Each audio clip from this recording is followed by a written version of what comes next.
Today I want to talk a little bit about smartphones and their usages in schools, their impact on young people, and what's happening in my province of Ontario that the government is doing to combat this. This has been quite a divisive decision, and I've seen a lot about it on the news lately.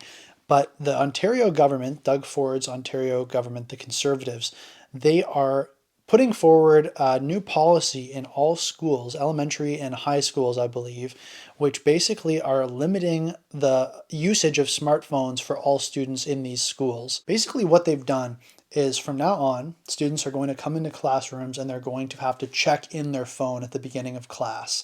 They're going to have to give it over to the teacher if the teacher chooses to implement this, and they're not able to get it back until the end of class. So the second thing that's been done is that schools are also limiting social media access via their networks. So essentially, if students are using a school computer or maybe a school tablet or any sort of other device given to students by the school, they won't be able to use that device to access any sort of social media. Also, if the student is trying to access social media on their personal phone or computer using the school's Wi-Fi, they will also not be able to access those networks as well. I think this ban impacting cell phone usage, banning cell phones during the class time, is impacting children grade 6 to the end of high school. They're not going to be able to have cell phones in class whatsoever. But with students younger than that, I think if they do have cell phones, if you're younger than grade 6, kindergarten to grade 6, they have to have their cell phones out of sight the entire school day and on silent. This comes at a time where more and more students are being disrupted by their smart devices, and learning is truly being prevented at this point. This is a pretty bold approach. The government knows this, and students most likely aren't into the idea of their devices being taken away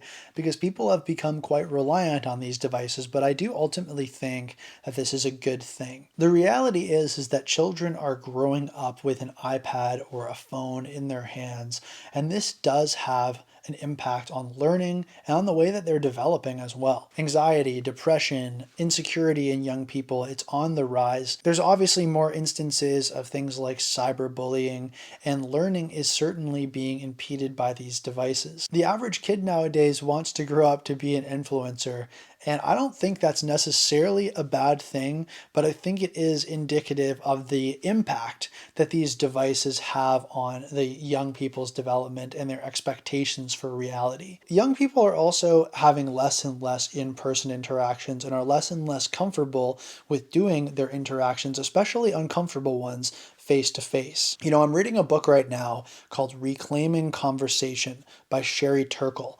And that book is talking specifically about this exact thing, that young people, because they've grown up doing so many of their interactions online via certain apps like WhatsApp or even just text messaging, that they don't feel confident having hard conversations face to face with their friends and even loved ones. People are more likely to cancel on plans using smart devices.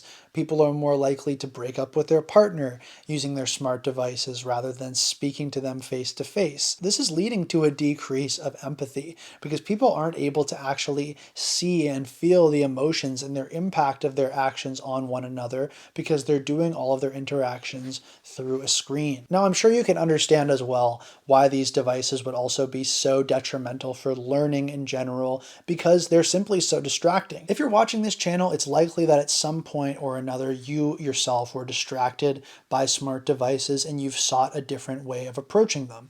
That's how I came to this topic in the first place and why I speak about it now. We all know how distracting these devices are. They're designed to be distracting, and they can decimate, absolutely destroy our attention spans. I mean, it's like a psychology experiment when these things go off, when the notification goes off. It can just completely shake you out of whatever you're thinking, and all you're thinking about is checking that device.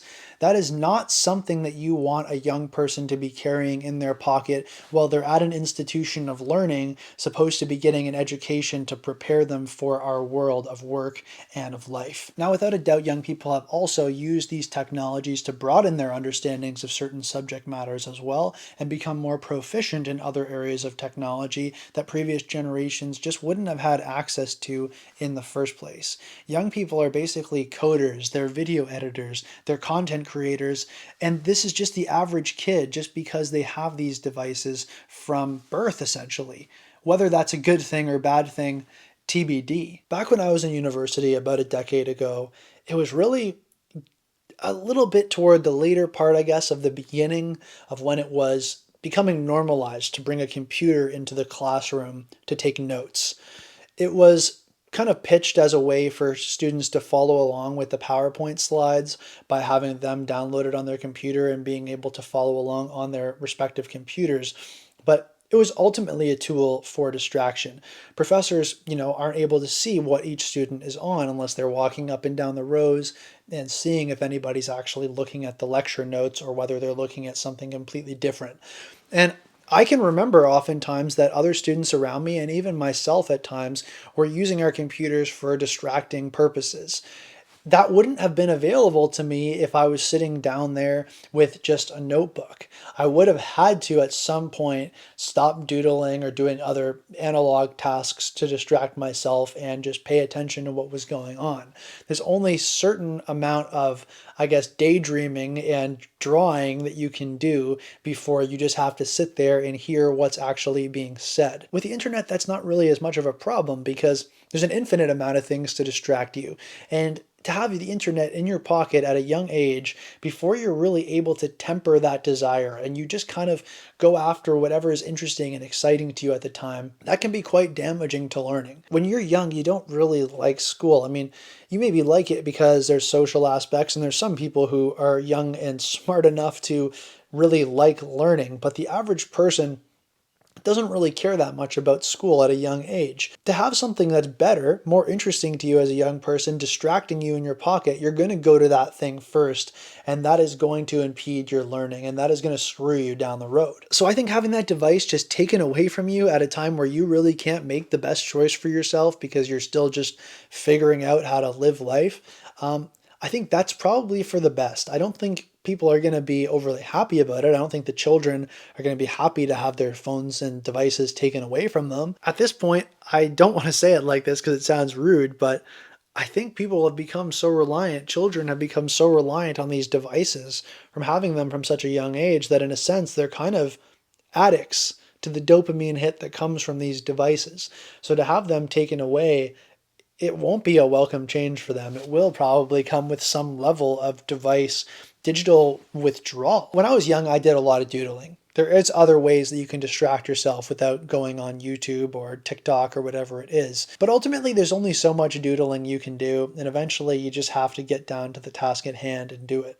And that's where learning starts to happen. Now, I'm not an educator. I'm just a guy who likes to talk on the internet, but I do think that this is a good direction for people to be going. In the scope of humanity, and certainly in the scope of modern industrial education, these devices have went unchecked. They're relatively new in the scope of that education system existing, and they mainly have just been able to be in classes if you had one, and teachers weren't really able to do anything about it because it's property and they don't want to worry about some letter home from a disgruntled parent. But I think it's time that these distracting devices and the companies who run them, somebody's got to rein these guys in because they are having an impact on people. And the youngest people especially need to be protected, who are going to form our next generation of adults and voters and thinkers and workers and whatever. So I think it's probably about time that these things are being limited in institutions of learning like schools. And I think this is probably for the best. Let me know in the comments what you guys think. Is this something that's happening anywhere that you live? Is this something that we're just getting to now, but maybe in the area that you live, they're already way ahead of that and you've seen the benefits or maybe even downsides of such things being limited in the school systems near you? Or is this something that you would like to see implemented in your area and right now you're seeing the downsides of digital distraction in your young people and maybe in your own children? Let me know in the comments as well. I would be happy to hear from you. Thanks very much for watching, folks, and I'll see you in the next video.